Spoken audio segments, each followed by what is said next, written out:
consolado. Consolado?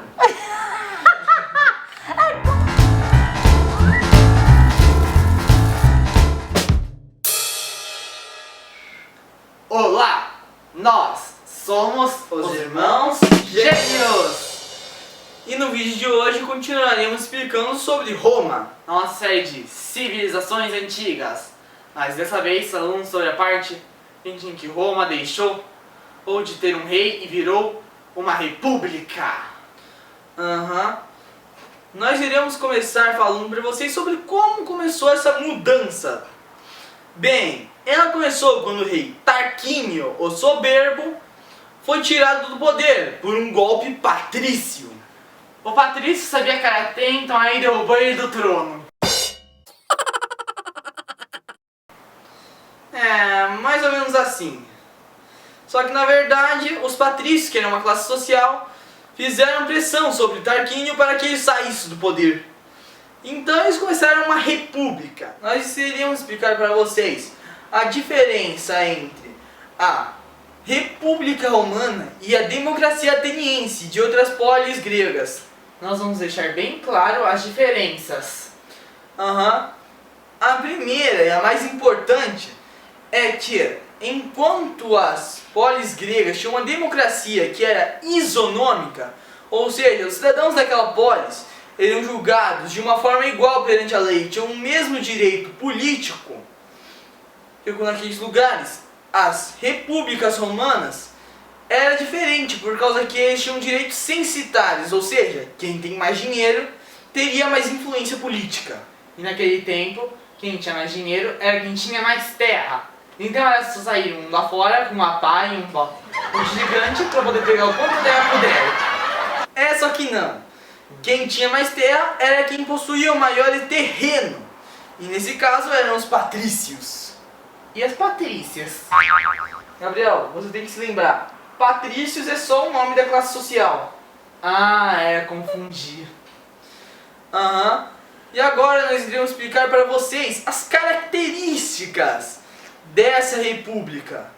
A República Romana tinha um consolado, que eram aquelas pessoas que precisam ouvir: "Oh querido, não chora, não chora". Gabriel, não é isso. É o TDAH falando. Era um consulado formado por 2 cônsules. Eles eram um poder executivo. Cada cônsul ficava 1 ano no poder. E eles eram eleitos por voto direto em uma assembleia centurial. Centurial era que eles tinham que sentar nas cadeiras para fazerem isso. Só que não era bem isso. Se chamava centurial por causa que era formado por centurions, que era um conjunto de 100 pessoas. 98 centurions para os patrícios e 95 para os plebeus. Ou seja, patrício tinha mais votos. Dá pra ver que a vontade dos plebeus nunca era ouvida nessa parte. Os cônsules tinham que votar para poder saber que pessoas iriam fazer parte do Senado, que ao todo eram 300 patrícios, os senadores. Os senadores faziam o poder legislativo de Roma. Ou seja, eles produziam as regras e levavam para os cônsules aprovarem ou negarem.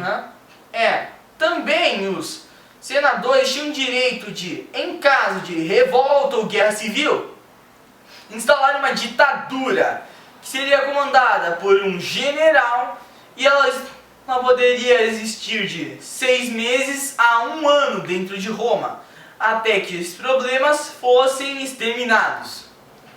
Basicamente, qualquer problema civil, vamos usar uma ditadura para poder controlar isso. Isso vai gerar uns problemas mais pra frente em Roma.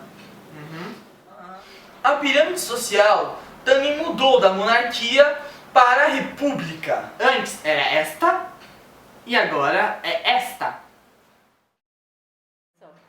Alguns cargos políticos de menor importância, que também eram eleitos por voto direto, eram os patrícios, que eram o poder judiciário, os censores, que eram responsáveis por fazer o censo, os edes, que eram os prefeitos das cidades, e os questores, que eram como tesoureiros.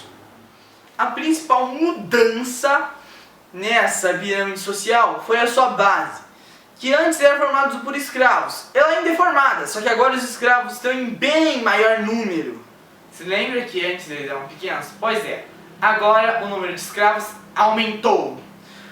Por causa que já na República começaram a pensar em expandir o território romano, que nós já vamos explicar.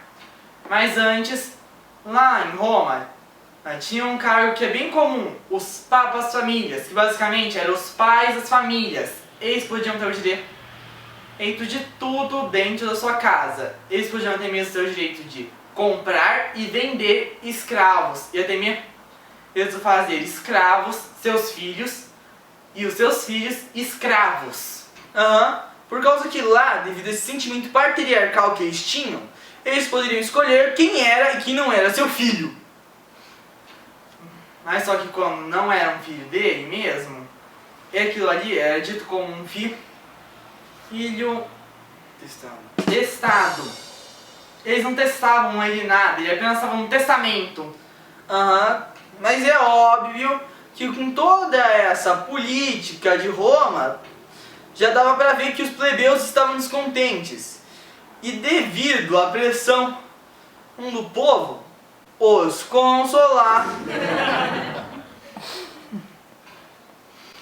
Mas é óbvio que devido a essa política toda que tinham na República Romana, os plebeus estavam descontentes. E devido à pressão plebeia, o Senado decidiu aprovar algumas leis e algumas coisas que favoreceriam os plebeus, como a lei que dizia que um plebeu deveria obrigatoriamente ocupar um dos cargos de cônsul. Essa lei é chamada de Licínia Sestia. E até mesmo um código de leis escritas que estivesse num lugar onde todo mundo pudesse ir lá ver e estivesse sabendo também de todas as mudanças que ocorreram na lei naquele tempo. Isso se chama Lei das 12 Tábuas, o primeiro código de leis escrito de Roma. E eles também haviam inventado um cargo político chamado de tribuno da plebe. Esse cargo só poderia ser ocupado por plebeus e seria alguém que iria à frente falar sobre os plebeus, suas necessidades. Então ele era alguém muito próximo da plebe. Eles também aboliram a escravidão por dívida. Então os romanos teriam que achar outro jeito de ter escravos. Mas o único outro jeito é conquistando terras. Meio que assim, para Roma não entrar em decadência, eles tinham que ficar conquistando tudo ao seu redor. E devido a isso, eles começaram a política do Mare Nostrum. Mare Nostrum? Exatamente. Que em latim quer dizer o mar é nosso. E com mar, eles estão dizendo o mar Mediterrâneo. Mas se eles quisessem ter o mar Mediterrâneo, teriam que tomá-los dos fenícios. E uma coisa que eles conheciam como guerras púnicas. Púnicas? Tinha muita gente de túnica soltando pum naquela época? Não! Eu pensei assim que era púnica. O motivo pelo qual são guerras púnicas, eu vou explicar pra você enquanto explico pra eles. Está bem. Se chamam guerras púnicas por causa que o inimigo dos gregos, o inimigo dos romanos nessa época, eram os fenícios. E os fenícios tinham sua capital em Cartago, que fica lá no norte da África. Mas Cartago para os romanos não era Cartago, eles chamavam de Punis. Então quem morava em Punis eram púnicos, por causa disso, guerras púnicas. Agora eu entendi. Então, continuando, os romanos não só vencem os fenícios, mas também humilham os fenícios. Porque além de dominar Cartago, eles incendiam a cidade e jogam sal. Nossa! Queriam cozinhar a cidade bem salgada. Mas o motivo pelo qual era o sal tinha um motivo. Era para poder mostrar que quem se metesse com Roma ia ter o mesmo destino de Cartago. Porque ao jogar sal na terra da cidade, aquilo ali infertilizava os campos, já que o sal tira toda a água. Nada poderia crescer lá agora. Ia demorar um tempão para se recuperar. E também, por causa que sal naquela época era caro demais. Custava muita grana. Então era para mostrar a força econômica da Roma. E nós vamos ver as consequências disso para a República em um outro vídeo, porque esse daqui a gente está ficando meio longo. Dissemos que ia ser 3, mas agora estendemos para 4. Possivelmente.